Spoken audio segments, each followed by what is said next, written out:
cat a hurt, few goodness sake, hurt a hurt. Rud ceart, that's the right word to say, cuairt a hurt. Tá na sé glóte ceart.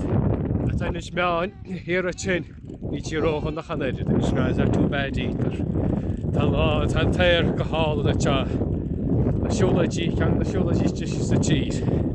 Agus a chaig is stiisi sa tír a tja in le Irish. The nicest native Irish is in the Sire in Ishmael. It's in Ishmael, but in the Sire in Ishmael especially.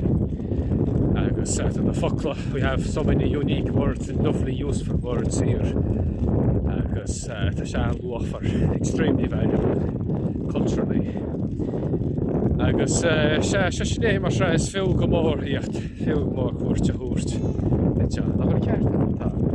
Sné mar bhfuim héin, cailín beg agus sunny, called Sunny, Chinta. Tá líra ag sunny tá bág sunny. Sá go bhór.